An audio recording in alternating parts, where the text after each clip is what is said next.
Pada episode kali ini kita akan membahas soal kenaikan tunjangan anggota DPR RI dan kenaikan pajak. Bukan hanya kenaikan pajak tetapi penambahan varian-varian pajak. Tapi sebelumnya kita harus berterima kasih terlebih dahulu kepada Sri Mulyani, Menteri Keuangan kita, karena telah menjaga martabat rakyat Indonesia dengan kenaikan pajak dan juga pajak yang makin bermacam-macam. Tahu sebabnya kenapa? Oke, let's go, kita mulai. Kita mulai dengan memotret kondisi negara ini yang penuh dengan drama, penuh dengan rasa kasihan. Penderitaan terbesar di Republik ini itu siapa sih? Adalah nasib anggota DPR, baik DPRD maupun DPR RI. Itu sangat-sangat menderita. Coba bayangkan saja, kalau mereka itu tidak jadi anggota DPR, ya, kalau mereka nggak jadi anggota DPR, kira-kira mereka akan kerja apa coba? Jelas mereka tidak terlatih untuk bekerja keras. Jadi nggak pernah juga memikirkan pemilihnya. Makanya pekerjaan paling pas ya jadi anggota DPR. Ya itu berfungsi minimal untuk mengurangi pengangguran. Kemudian berdasarkan data dari BBC News Indonesia, pendapatan take home pay saat ini itu terdiri dari gaji pokok dan tunjangan yang lain. Nah, yang terakhir itu ada tunjangan perumahan. Itu besarnya 50 juta per bulan. Kalau kemarin tuh ada yang ngomong untuk kos saja mereka masih nombok karena per bulan itu dia bilang 3 juta. Jadi kalau 50 juta per bulan itu masih nombok. Itu ya biar aja lah mereka kayak gitu. Jadi total pendapatan bulanan mereka itu 154 juta setiap bulannya. Kalau kita hitung harian, misalnya kita ngundang tukang gitu ya, anggota DPR kita itu gajinya 5,13 juta per hari. Gede ya, gede. Enggak juga sih. Kalau dibandingkan kita ini ya tentu itu gede, jelas ratusan atau ribuan kali lipat. Tapi saya malah punya ide. Saya usul kalau bisa gaji dan tunjangan mereka itu dinaikkan lah penerimaannya. Ya minimal jadi 3 miliar lah sebulan atau ya 100 juta per hari. Itu murah kok. Mau hitung-hitungannya. Jadi gini, ada 580 anggota DPR. Nah, dikalikan 100 juta kan ada 58 miliar, ya toh? Nah, jika 58 miliar itu dibagi 280 juta rakyat, itu hanya ketemu 207 sekian rupiah per hari. Jadi kalau kita iuran itu sehari itu cuma 200 rupiah, murah lah. Sehari itu cuma 200 rupiah, itu lebih murah dari kopi.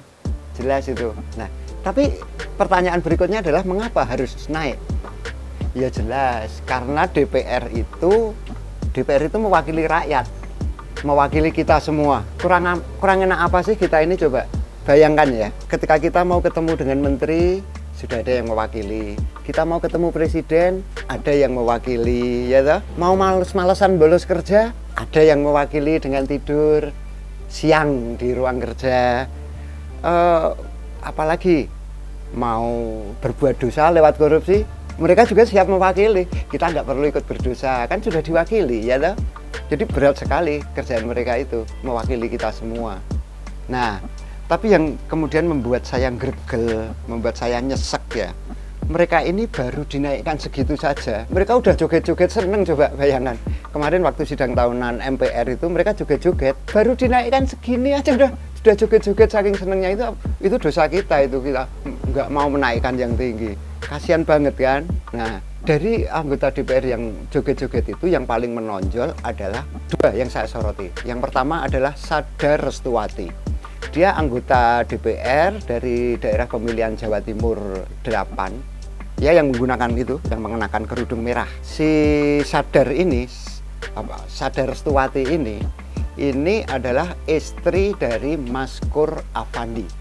Maskur Afandi adalah mantan ketua Koperasi Tani Makmur, dan ia juga divonis 12 tahun penjara karena korupsi program kredit usaha pembibitan sapi di Bank Jatim pada tahun 2010-2011. Itu merugikan negara ya sekitar 49,5 miliar lah.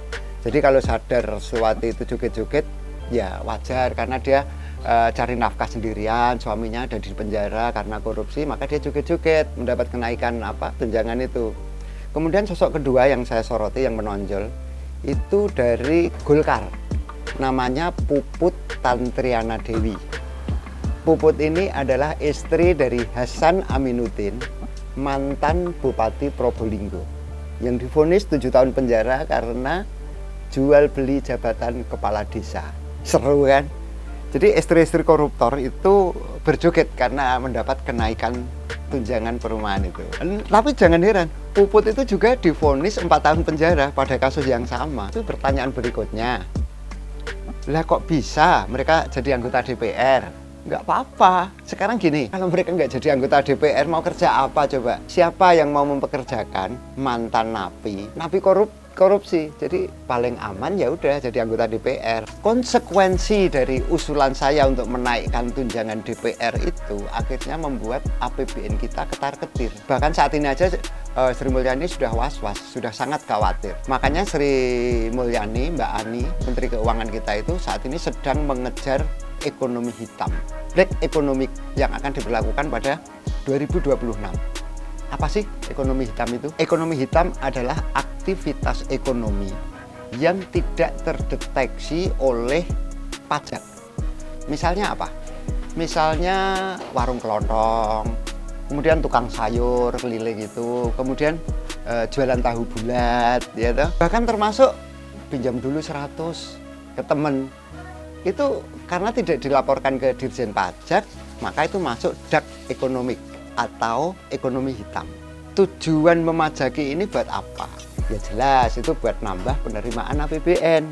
Tentu saja agar gaji dan tunjangan semua pejabat bisa naik secara dramatis melebihi drama Korea, gitu ya. Mengapa penerimaan APBN harus ditambah? Ya karena pejabatnya kurang sejahtera. Yakin mereka sudah sejahtera, mereka itu kurang sejahtera. Coba yang terakhir kita lihat saja, Emmanuel Ebenezer, Noel ya. Noel itu sudah jadi wakil menteri, sudah jadi komisaris di Pupuk Indonesia. Itu sampai harus memeras perusahaan-perusahaan yang sedang mengurus sertifikasi K3 atau kesehatan dan keselamatan kerja. Ini bukti kalau si Noel itu sampai memeras, artinya apa? Artinya dia kurang sejahtera dibandingkan rakyat yang membayar pajak. Itu dia kurang sejahtera, makanya dia memeras. Nah, untuk kasus Noel ini kemudian ada yang usul, udah dimaafkan sajalah, karena bagaimanapun juga dia orang yang pernah ikut dalam aktivitas di tahun 98.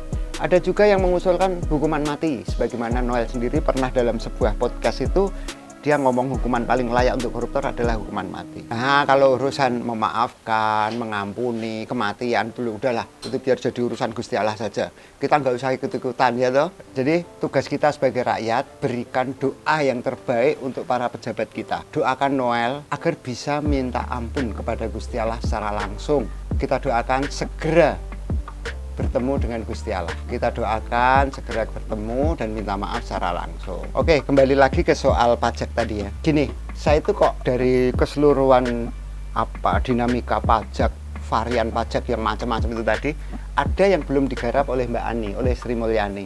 Saya punya ide, dan ini usulan ya kepada Mbak Ani, pada Sri Mulyani.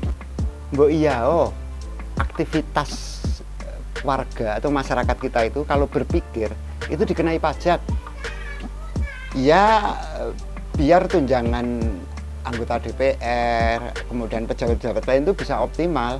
Misalnya saja setiap kali kita berpikir siang ini mau makan apa ya, nah itu udah kena pajak, kena cas Rp1.000 per pikiran.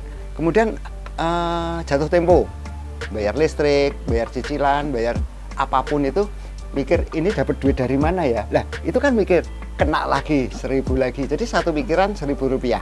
Kalau kita rata-rata orang mikir itu 10 kali sehari, 10 kali saja sehari, itu udah 100.000 loh, alias 300.000 per bulan per orang. Bayangkan itu 280 juta, udah berapa? Nah, kemudian ada perlakuan khusus dari situ. Untuk anggota DPR, pejabat pemerintah, mereka jangan dikenakan pajak. Kenapa? Loh, kan mereka nggak pernah berpikir. Jadi nggak usah kena pajak berpikir itu. Mereka nggak pernah mikir kok dikenai pajak, itu namanya nggak adil, ya toh. Nah, dari semuanya itu di ending cerita saya yakin akan banyak yang nanya dengan gaya Sokrates, wah, gaya filsuf Yunani. Lalu kalau tunjangan DPR itu naik, kita dapat apa? Kerja DPR itu sangat-sangat berat, mewakili 280 juta rakyat. Itu bukan hal yang bukan hal yang ringan. Ia harus menyediakan diri dimaki-maki, kemudian didoakan jelek, kemudian dinyinyiri, dengan ia tidak punya kemampuan untuk kerja di tempat lain. Bayangkan tekanan mental mereka, kasihan sekali. Hanya orang-orang yang tidak punya harga diri dan martabat, orang yang nggak punya harga diri dan nggak punya martabat yang mampu menjalani, maka dialah jadi anggota DPR. Itu saya punya ide juga, suatu saat mungkin kawan-kawan semua itu akan bertanya atau ditanya, kamu tuh ngapain gitu, kalian pasti sedang mencari keadilan. Pesan saya ya, jangan mencari keadilan, karena ketika mencari keadilan di republik ini, kalian hanya akan mendapatkan anggota DPR, akan nemu anggota DPR yang joget-joget, dan akan menemukan pajak yang makin lama makin bervariasi, itu ya. Jadi khusus untuk kali ini ya, saya ucapkan terima kasih banget. Terima kasih Mbak Ani, terima kasih Mbak Sri Mulyani, terima kasih juga DPR. Kalian sudah menjaga martabat kami tetap menjadi manusia, karena peran setan itu sudah kalian gantikan. Jadi kami ini tidak berpotensi jadi setan. Oke, gitu ya. Demikian tendangan bebas kali ini. Ingat, tetap jaga kewarasan, tetap berpikir. Mumpung berpikir itu tidak terkena pajak seperti usulan saya tadi.